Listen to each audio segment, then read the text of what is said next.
I'll give you one more example. There's a medication called Cumidin. Cumidin is an anti-stroke medication. It's a relatively good anti-stroke medication. It's based on a blood thinner that is very cheap and very effective.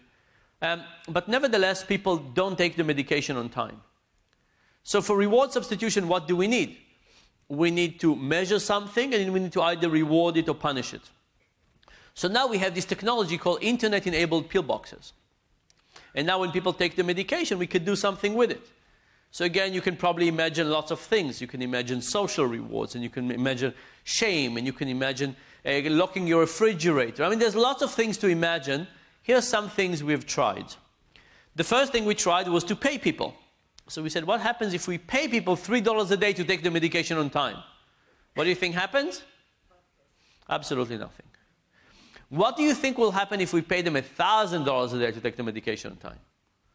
That would probably work. We didn't run that for obvious reasons, but that would probably work.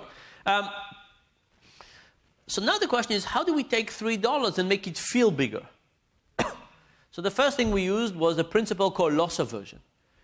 Loss aversion is the idea that people hate losing much more than they enjoy gaining. So what we did was we prepaid people as if they took the medication for 90 days, and then on the days they did not take the medication, we took money back from them. Much more exciting. But the nicest experiment conducted two things at the same time: lotteries and regret.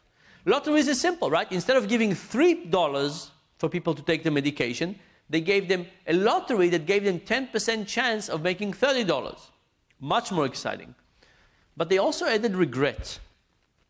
And regret is a really interesting phenomenon. Regret is about the fact that our happiness is not driven by where we are, it's driven by a contrast between where we are and where we think we could have been.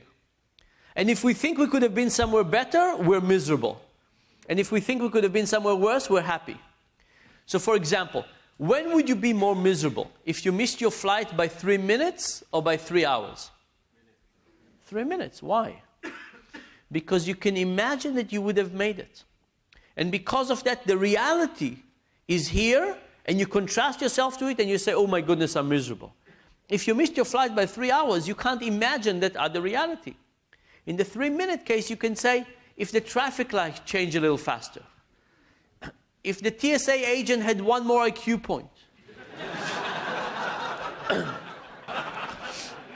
So it's not about our actual happiness, it's about where we could have been. So how do we integrate this into the experiment? Imagine all of you are on Cumidin, you're taking the medication, you're not. If I just do a lottery, I take all of you and I give you lottery tickets. If I try to add regret, I give everybody a lottery ticket, whether you took the medication or not. And I call you up and I say, congratulations, you're the winner of the coveted lottery. Your lucky day, sadly, I see you did not take your pill today, so you're not getting the money. This is the essence of regret, and now you'll do a lot not to experience this again. And the good news is with those two things, lotteries and regret, compliance rate goes from the 60% to almost 98%.